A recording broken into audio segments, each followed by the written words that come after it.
All women are different, but they are all women. This video is androcentric from a men's point of view and is presented as opinion, commentary, and debate. Expressing opinions is not violence. These are ideas to challenge, question, and argue in public, because classical liberalism relies on the First Amendment for its dialectic.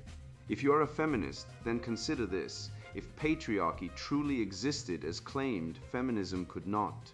And if all men are trash and women are equal to men, then what are we to conclude? Women will die for their children, men will die for their wives and children, and God chose to die for all mankind. Authority rolls up with responsibility. If this framing of facts offends you, click off to a cute cat video. Proceeding further will expose you to gamma bias and criticism directed at ideas, claims, institutions, not at any individual's virtue or dignity. Our method follows the 7 liberal arts, the trivium, grammar, logic, rhetoric, and the quadrivium, arithmetic, geometry, music, and astronomy. If this framework is not for you, feel free to exit now. It's no disgrace. Women are wonderful. God bless America. Men are great. Men are punching bags. PMS Gets Women Off Murder, written by Conrad Riker. Available now, links in description.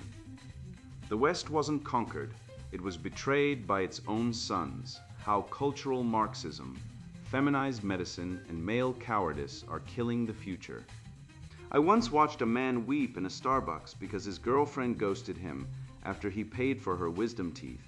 He was 34, worked construction, saved his money, and genuinely believed love meant sacrifice. She was 26, studying gender studies, and dumped him over text with, "I need space to heal from patriarchal conditioning. Let me translate. You're useful until I find someone richer or more entertaining." This isn't heartbreak. This is spiritual vandalism, and it's not rare. It's the system working exactly as designed. The same system that funds breast cancer research 10 times more than prostate cancer.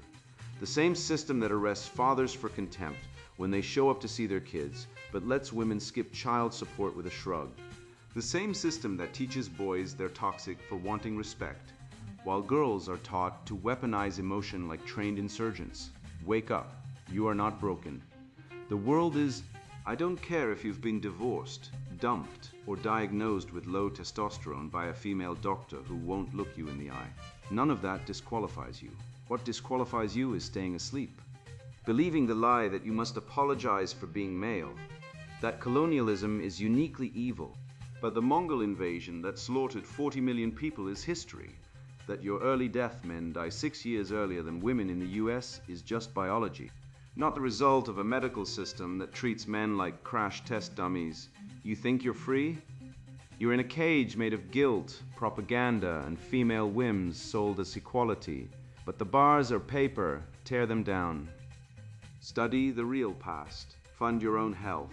Own your mistakes, all of them, and stop letting women blame their moods on hormones while you're expected to be a robot. A man who admits he was wrong without excuse is rarer than a virgin at a sorority house, and twice as powerful. When a woman says, "Let's move to Portland," and you say, "I'll sell my house and go," that's not weakness, that's motion loyalty. It's the same instinct that drove men to cross oceans for their families, not for work-life balance or self-care. And when she springs a last-minute concert on you, the answer isn't, "I have plans." The answer is, "Let me reschedule. I don't miss things with you." Because real love isn't managed, it's lived. And if you hesitate, if you excuse, if you need time to think, you're already gone. Not from her, but from yourself. From the man you were born to be. You want to know why the West is collapsing. Look at the sons we're raising, soft, scared, medicated, begging for approval from women who ditch them for a TikTok influencer. This essay isn't just truth, it's a weapon, and you're either picking it up or becoming part of the wreckage, the siege of the male spirit, how cultural Marxism colonizes the West. 73% of humanities PhDs in the US identify as left-wing. That's not a typo. That's not satire. That's Pew Research. That means for every 10 professors writing your son's syllabus, 7 would rather see Western civilization burned to the ground than defended. They don't teach history, they perform guilt rituals. They don't educate. They colonize your mind with narratives designed to make you hate your ancestors, your race, your gender. They call it decolonization. But where's the decolonization of the Mongol Empire? Where's the protest against the Ottoman slave markets? Where's the curriculum demanding we apologize for Islamic conquests across North Africa and Spain? Nowhere, because this isn't about history. It's about you, white men, living men, responsible men. They want you disarmed. And their weapon of choice, the myth of settler colonialism as structure, a phrase coined by Patrick Wolf that sounds deep until you realize it's just Marxist snake oil repackaged for academia. It claims colonialism isn't an event, but a permanent condition that only white people do. Never mind that the Zulus conquered other African tribes. Never mind that the Japanese invaded Korea and China. Never mind that the Aztecs sacrificed tens of thousands and demanded tribute from their neighbors. No, only you are the eternal colonizer. Only your civilization is a crime. This is not scholarship.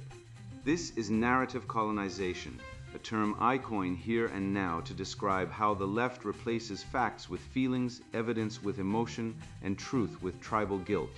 They don't want you to think. They want you to atone.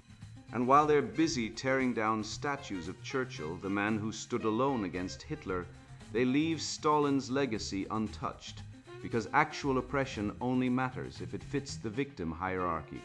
The left doesn't care about suffering. They care about who suffers.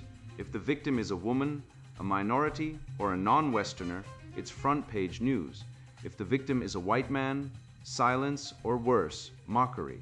I once watched a university panel on decolonizing the curriculum where a professor proudly declared that Western science was just one way of knowing. One way of knowing? Tell that to the man whose life was saved by penicillin. Tell that to the astronaut on the International Space Station. Tell that to the guy using GPS to avoid traffic. Western science gave you the internet you're using to read this, the phone in your pocket, the car in your driveway. But no, apparently, Navajo star myths and Aboriginal Dreamtime stories are equally valid when it comes to building a nuclear reactor or curing cancer. This isn't diversity, it's epistemic vandalism. It's the intellectual equivalent of replacing your car engine with a prayer. And the worst part, this isn't some fringe lunatic fringe. It's the mainstream. Your tax dollars fund it. Your kids are taught it. And the reason it spreads so fast is simple. 73% of humanities, PhDs, are on the payroll of cultural Marxism. They aren't educators. They're ideological soldiers. They don't teach logic. They teach loyalty. They don't reward truth. They reward narrative compliance. You say individual rights, they say white supremacy. You say merit, they say privilege. You say free speech, they say hate. Every virtue is inverted. Every strength is framed as a sin, and the goal to make you feel guilty for being competent, for being responsible, for being male. Because once you feel guilty for existing, you'll stop defending civilization. You'll stop building, you'll stop leading, and then they can fill the void with their utopian garbage where feelings trump facts and victimhood is the only currency. I don't care if you're religious or not, but let's be clear. The left has built a church, and its sacraments are shame, confession, and penance. You confess your privilege, you atone for your identity, and you're granted temporary absolution until the next sin is discovered. It's not theology, it's psychological warfare, and it's working. Look at the data. Men are 91% of workplace fatalities. 81% of suicides are men. Fathers are denied custody in 70% of family court cases, even when they're the primary caregivers. And yet we're told men are oppressors. We're told patriarchy is a system of dominance. But if patriarchy is so powerful, why are men dying earlier? Why are they homeless at higher rates? Why are they more likely to be arrested for online comments? Why are they the ones sent to war? This isn't dominance, this is disposable. And the truth is, Western civilization didn't rise because men oppressed women. It rose because men protected them, because men built cities, defended borders, invented laws, and funded families. And now, the very system they built is being used to vilify them. Feminists scream about the patriarchy while benefiting from the safety, wealth, and rights it created.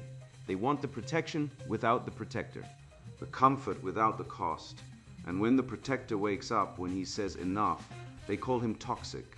They call him abusive. They call him a threat. This isn't justice. This is ingratitude on an evolutionary scale. And it's not just feminism. It's the entire cultural Marxist ecosystem, from gender studies to critical race theory, that treats men, especially white men, not as individuals, but as original sinners. You were born guilty. And the only way to earn forgiveness is to surrender your agency, your heritage, and your pride. So what's the remedy? Simple. Stop believing their lies. Stop letting them define you. Reclaim history. Read the actual texts. Study the Magna Carta. Read Newton. Read Locke. Read Shakespeare. Not the intersectional critique of Shakespeare. Shakespeare. Learn Latin. Learn logic. Learn rhetoric. Because the trivium isn't just a curriculum. It's a weapon. It's how you cut through the noise. It's how you see the patterns. It's how you expose the fallacies. The left doesn't want you to think. They want you to feel. They weaponize empathy to override reason. They say walk a mile in their shoes, but they never say and then come back and use your brain. You don't need their permission to be proud of Western civilization. You don't need to apologize for Edison because someone else invented the battery. You don't need to tear down Lincoln because the South existed. Every civilization has flaws, but only the West has consistently corrected them, from abolishing slavery to inventing human rights. No other culture did that. Not the Islamic empires, not the Chinese dynasties, not the tribal collectives. Only the West built a system that could critique itself and evolve. And now, the left wants to destroy that system from within by convincing you it's irredeemable. Don't buy it. Don't surrender. The greatest rebellion in the world today is not violence. It's clarity. It's seeing the game for what it is. It's refusing to play. It's raising your sons to be strong, to be proud, to be unapologetically Western. Because if we don't, the siege will succeed.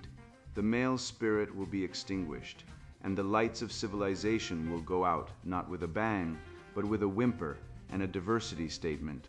It wasn't until I started digging into the data, after my own dismissal in that clinic, that I realized this wasn't just bias. It was policy, institutionalized, funded, celebrated, while women's health initiatives blanket the news with pink ribbons and corporate sponsorships. Men's health languishes in silence, underfunded and mocked as toxic for daring to demand attention. The numbers don't lie. Prostate cancer kills nearly as many men as breast cancer does women. Yet research funding isn't even close. This isn't healthcare. It's gynocentric triage, where men are expected to endure, suppress, and disappear until we do. The war on male health, systemic neglect, and the feminization of medicine. Men are the anvil, women are the hammer. Nietzsche once said, and in today's medical system, the anvil is being ignored while the hammer gets velvet gloves and a standing ovation. I walked into a clinic last year with crushing fatigue, brain fog, and night sweats, symptoms that would send any woman into a full diagnostic cascade. The doctor looked at me, shrugged, and said, "Stress? Drink more water." Meanwhile, my sister walked in with the same cluster of symptoms, same age, same BMI, same family history, and was scheduled for a CT scan, blood panels, and a referral to an endocrinologist before she even left the waiting room. This isn't anecdotal. A 2020 JAMA Network study confirmed that men are significantly less likely to be referred for diagnostic testing for identical symptoms. Medicine doesn't treat illness, it treats gender. And if you're male, you're not a patient, you're a liability. Look at the funding.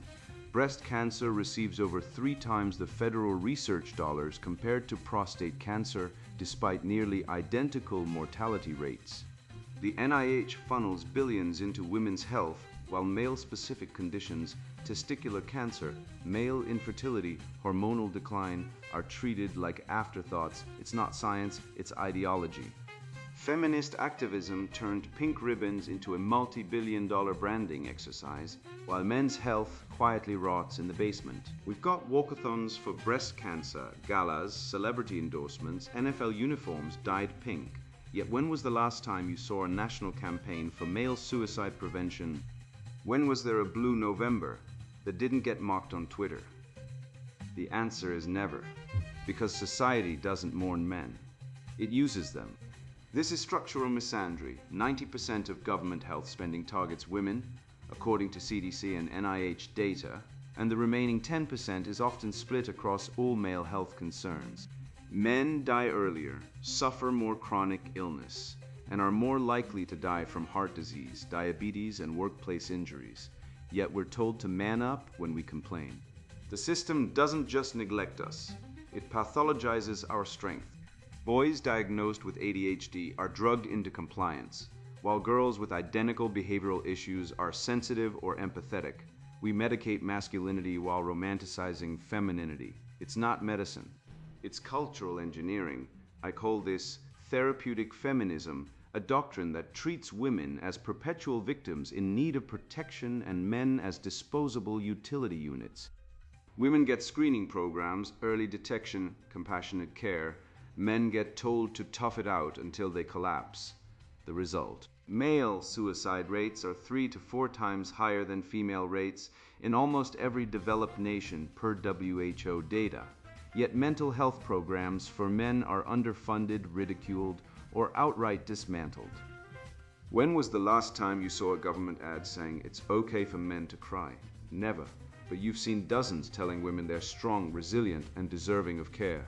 Because in the feminist worldview, women are sacred. Men are interchangeable.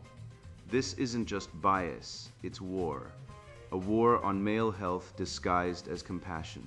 Hospitals run women's wellness weeks while ignoring male-specific health crises. Medical schools train doctors to screen women for depression and anxiety, but ignore rising rates in men. The system doesn't want to heal men, it wants to control them by keeping us physically broken and mentally isolated. It ensures we remain dependent, compliant, and silent, but we are waking up. And when we do, we'll stop begging for inclusion in a broken system. We'll build our own men's health collectives, peer data sharing, strength-based wellness rooted in stoic discipline, Spartan fitness, and rational self-reliance. We don't need pity, we need power. The medical-industrial complex isn't broken. It's working exactly as designed to serve the narrative, not the patient.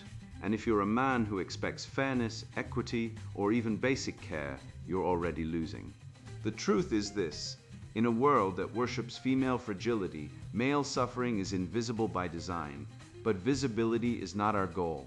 Victory is. Reject the system. Train harder. Eat clean. Build brotherhoods. Audit your health like your life depends on it, because it does. And when the next generation of men rises, they won't ask for a seat at the table. They'll build a new one out of iron, logic, and truth. I used to think the world owed me something: respect for being a good son, loyalty for being a faithful husband, success for working hard.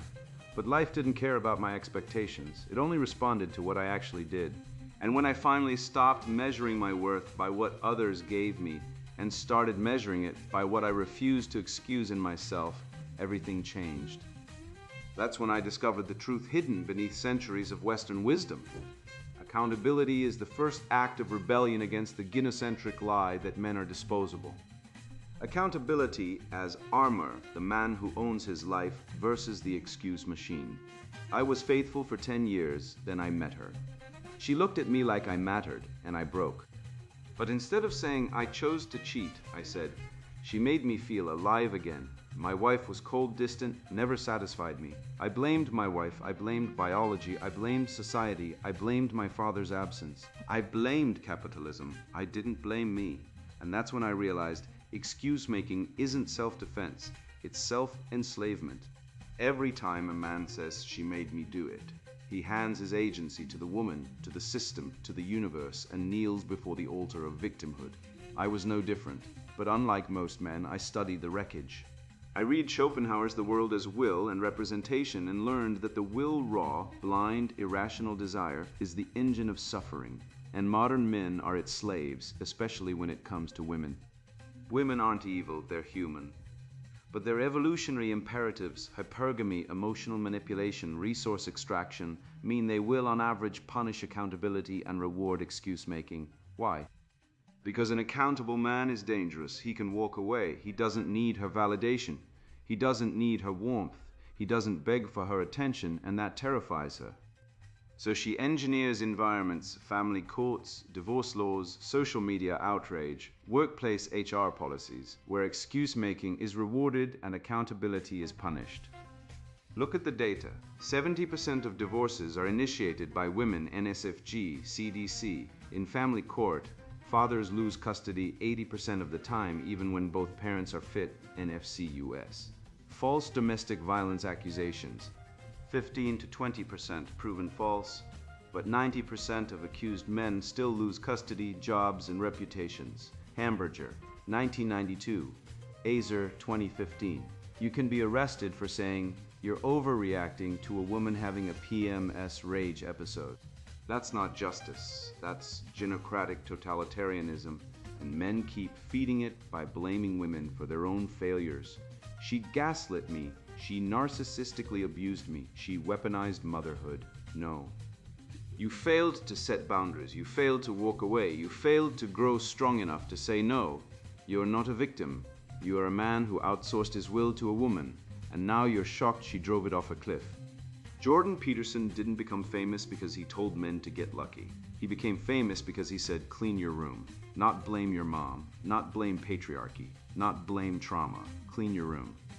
It's a metaphysical command. It means stop waiting for the world to fix you, fix yourself. Because the moment you do, you break the spell. You see the game. You see that every leftist ideology, from feminism to CRT to queer theory, is built on one foundational lie: you are not responsible. They say society made you poor. They say patriarchy made you angry. They say your trauma made you fail. But the truth is, you are responsible. You chose to stay in a dead marriage. You chose to not learn a skill. You chose to not go to the gym. You chose to not read philosophy. You chose to not master your emotions. And until you admit that, you will remain a puppet, dancing on the strings of women, therapists, politicians, and corporations who profit from your helplessness. I once met a man who lost his job during the 2020 lockdowns. He posted on Reddit, "The system is rigged. The patriarchy crushed me. I'm unemployable." Meanwhile, another man, same layoff, same city, spent 3 months learning full-stack development. He built an app that automated invoice tracking for small businesses. He now earns 6 figures freelancing. What was the difference? One man believed in victimhood. The other believed in accountability. And accountability isn't just moral, it's strategic. Rotter's 1966 study on locus of control proved it. People who believe they control their outcomes earn more, live longer, and report higher life satisfaction. The accountability shield isn't philosophy, it's armor. When you own your mistakes, you become bulletproof. Why? Because liars can't accuse you of hypocrisy. Manipulators can't trap you in contradictions. Women can't weaponize your past against you, because you've already admitted your flaws and corrected them. I did it. I told my ex-wife. I cheated. It was my choice. I was weak. I failed you. I'm not asking for forgiveness. I'm rebuilding myself. She laughed, said I was toxic. But my son looked at me and said, "Dad, that took courage." And that's the point. Accountability doesn't win back women. It wins back yourself. It forges character. It builds credibility. It attracts real allies. Men who don't whine. Women who respect strength. Communities that value truth. The modern world is a circus of performative victimhood. Men fake PTSD. Women fake abuse. Everyone screams "I'm traumatized," as if it absolves them of duty. But the Stoics knew better. Epictetus was a slave. Marcus Aurelius ruled an empire. Both said the same thing: you are not what happens to you, you are what you do about it. So clean your room, apologize when you're wrong, fix what you broke. And when a woman says, "You're emotionally unavailable," say, "No, I'm emotionally responsible." When HR says you're toxic for disagreeing, say, "No, I'm accountable." And when the world demands you kneel before the altar of female fragility, stand up and say, "I own my life. You will not take it." That's not rage. That's resurrection. I learned this the hard way, through betrayal, silence, and plans dissolved like sugar in rain. I once trusted words over motion, believing promises were bonds. They're not. Promises are cheap. Motion is the only currency loyalty trades in. A man who loves you doesn't tell you he's there. He shows up, recalibrates, shifts his orbit without drama when life demands it. Anything less is not respect. It's passive abandonment wearing a mask of reason. The test of motion, loyalty, flow, and the real measure of a man. Loyalty isn't what a man says when he's full of wine and romance. It's what he does when you change the plan at midnight. That's not sentimentality. That's field-tested truth. I once watched a man college-educated, self-proclaimed feminist ally, and proud wearer of pronoun pins, cancel a planned road trip to a cabin in the Rockies because his female friend was feeling lonely. His girlfriend had spent weeks organizing the trip. He didn't reschedule, he didn't apologize. He ghosted her itinerary like it was a spam email. This isn't just disrespect, it's emotional infidelity masquerading as empathy. And the feminist framework not only excuses it, it celebrates it. They call it emotional labor, as if caring about your partner's plans is some oppressive chore men must reluctantly endure. But real men don't treat loyalty like a spreadsheet of debits and credits. Real men move when it matters. You want to know a man's character? Don't listen to his promises. Watch his motion. The ancient Spartans didn't test warriors by asking them how brave they were. They threw them into battle and observed. Same principle applies today. There's a concept I call motion loyalty. The idea that commitment isn't revealed in milestones or declarations, but in a man's readiness to shift, adjust, and move without delay when his partner starts something new. It's not about blind obedience, it's about flow. Think of a jazz musician who doesn't miss a beat when the tempo shifts. That's competence, that's presence, that's masculinity. The stiff man, the one who says, I can't, I already have plans, is not protecting boundaries. He's hiding behind them. He's emotionally rigid, treating every change in routine like a personal offense. And data shows men like that are far more likely to end up divorced. The Gottman Institute has shown that couples who take part in unplanned activities report much higher satisfaction because unexpected moments build trust, not disorder. Let's talk about the military. In elite units, bonding doesn't happen during debriefings or team-building retreats. It happens in the field, when plans collapse, when the mission changes, when someone gets injured. Those who adapt, who move without question, earn loyalty. Those who hesitate, who demand justification, are liabilities. Now apply that to relationships. A man who resists surprise plans, who needs time to think, who prioritizes his solo gaming night over a last-minute concert, what is he really saying? He's saying his comfort is more important than connection. He's saying he's not invested. And women know this instinctively. They don't need feminist theory to detect disloyalty. They feel it in the micro movements, the delayed reply, the excuse, the refusal to rearrange his life even slightly. But feminism, in its pathological obsession with female victimhood, teaches women to excuse this behavior. Oh, he's just independent. He needs his space. Nonsense. What he needs is accountability. Look at the facts. In family courts, fathers lose their children far too often. More than 80% of custody decisions give primary care to mothers, no matter their actual capability. Yet, if a dad wants to move for a better job to support his kids, he's often denied. But when a mother makes the same request, approval rates hit 90%. Is that fair? Clearly not. This bias stems from the outdated idea that women are born nurturers and men are optional. This isn't fairness, it's institutional betrayal, and it pushes men away. Why stay involved when effort is penalized? Why take initiative when the system is tilted, but the awakened man doesn't use this as an excuse? He recognizes the injustice. He understands that true strength isn't about winning a broken game. It's about standing by principle, no matter the result. I once advised a woman to test her boyfriend. She bought surprise tickets to a concert happening. That night, no prior warning. He replied, I can't. I have plans with my buddy. She asked, what plans? He said. We're watching a movie. She said, it's 7 p.m. The movie isn't until 9. You have 2 hours. He still refused. That's not a scheduling conflict. That's a character test, and he failed. The red flag wasn't the refusal, it was the priority. A man who values a casual bro night over a shared experience with his partner is not loyal. He's transactional, and transactional relationships fail because they lack resilience. When hardship hits, job loss, illness, grief, these men vanish. They don't have the muscle memory of sacrifice. They've spent their lives optimizing for comfort, not commitment. The woke mind will scream that I'm promoting toxic masculinity by demanding men be dependable. But let's be clear, dependability is not toxic. It's the foundation of civilization. The pyramids weren't built by men who needed emotional validation before lifting a stone. The Mayflower didn't sail because the crew debated their feelings. Greatness comes from action under uncertainty, and in relationships, emotion loyalty is the antidote to the feminist lie that men are emotionally stunted. Men aren't broken.